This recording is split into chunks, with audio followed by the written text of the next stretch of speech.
Bonjour à toutes et à tous, bienvenue sur cette page réservée à l'actualité. Nous démarrons l'actualité de ce mercredi 19 avril 2023 avec Bassirou Diomaye Faye inculpé et placé sous mandat de dépôt par le juge Mamadou Seck. Le juge Mamadou Seck du deuxième cabinet a suivi le réquisitoire du procureur de la République. Bassirou Diomaye Faye est inculpé et placé sous mandat de dépôt. Des chefs d'outrage à magistrat, diffamation et actes de nature à compromettre la paix publique, informe maître Cheikh Khouraïchiba sur sa page Facebook visitée par Presse Afrique. Pour rappel, le secrétaire général du parti PASTEF, par ailleurs inspecteur principal des impôts et domaines, en service à direction de la législation et la coopération internationale, a été arrêté vendredi dernier avec le bloc fiscal après 22 heures suite à un texte publié sur sa page Facebook et intitulé La rechargisation continue. Autre chose, disparition de Didier Badji et Feu Flaubert Sambou, le coordonnateur du Forum civil, réclame justice. Voilà 6 mois que les deux agents des renseignements militaires Didier Badji et Flaubert Sambou ont disparu. Depuis lors, leurs familles sont dans l'expectative. Aucun responsable n'est désigné dans cette affaire qui laisse toujours des parents meurtris. Ibrahim Seck, coordonnateur du Forum civil, réclame justice pour les deux soldats. La justice doit toujours des explications au peuple sénégalais. Nous restons solidaires aux familles de Didier Badji et de Flaubert Sambou, a tweeté le coordonnateur du Forum civil, Birahim Seck.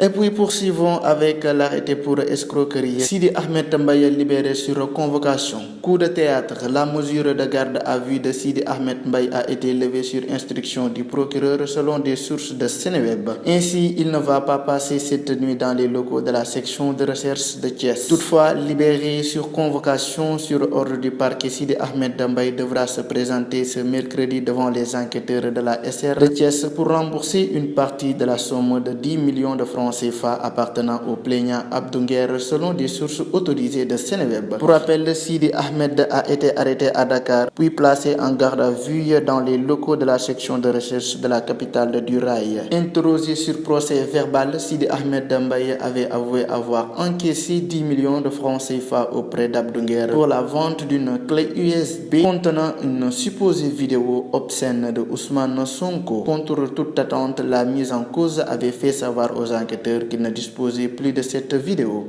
Un nouveau front judiciaire en perspective pour Ousmane Sonko, poursuivi par le policier Frédéric Niel. La division des investigations criminelles a démarré les auditions suite à la plainte déposée contre Ousmane Sonko pour mise en danger de la vie d'autrui, atteinte à l'intégrité, appel au meurtre, fausse accusation et diffamation. Le plaignant dans cette affaire a été entendu ce mardi dans les locaux de la DIC. Selon les sources de Seneweb, l'ex-policier Frédéric n'appelle à confirmer sa plainte devant les enquêteurs avant de vider son sac. Après cette étape décisive de la procédure, Ousmane Sonko sera convoqué prochainement dans les locaux de cette unité d'élite de la police nationale. Le leader du PASTEF va interroger sur les accusations du plaignant selon des sources de Seneweb, puis le dossier pourrait être transmis au procureur de la République qui devra statuer sur la suite à prendre. Le syndicat des impôts et domaines annonce une série de grèves en soutien à Bassirou Diomaye Faye. Le syndicat des agents des impôts et domaines compte soutenir Bassirou Diomaye Faye envoyé en prison ce mardi. Le Ben du Saïd annonce une série de grèves en soutien à leurs camarades. Difficultés dans les inscriptions sur les listes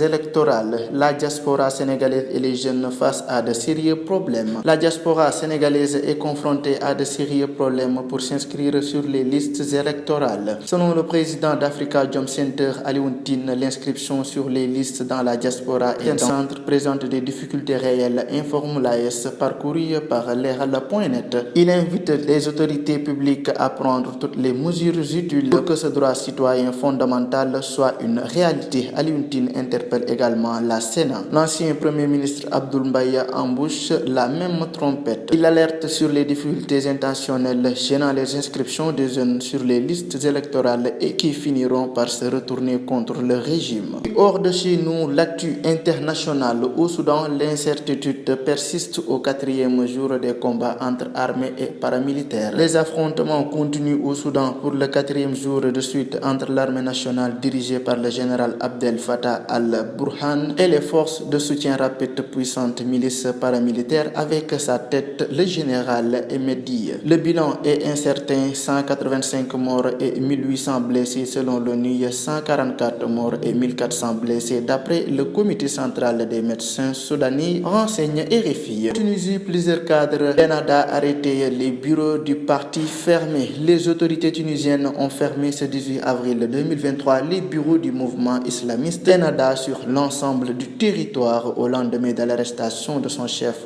Rached Ghannouchi, informe RFI. Enfin, place à l'actualité du sport. Ligue des champions. Pas d'exploit pour Chelsea, encore battu et tristement éliminé par le Real de Madrid. Battu par 2-0 mardi soir par le Real de Madrid. Dans son quart de finale retour, Chelsea est éliminé de la Ligue des champions, informe websport.com. Edouard Mendy et Kalidou Koulibaly n'ont pas participé à cette rencontre. Toujours avec la Champions League, le Milan A6 joue de Napoli, un but partout et retrouve le dernier carré. Le Milan AC s'est qualifié pour les demi-finales de la Ligue des champions après son match nul, un but partout ce mardi en match retour de quart de finale contre Napoli, informe websport.com. Et voilà, mesdames et messieurs, c'était tout pour l'actualité de ce mercredi 19 avril 2023. Merci de nous avoir choisis pour vous informer.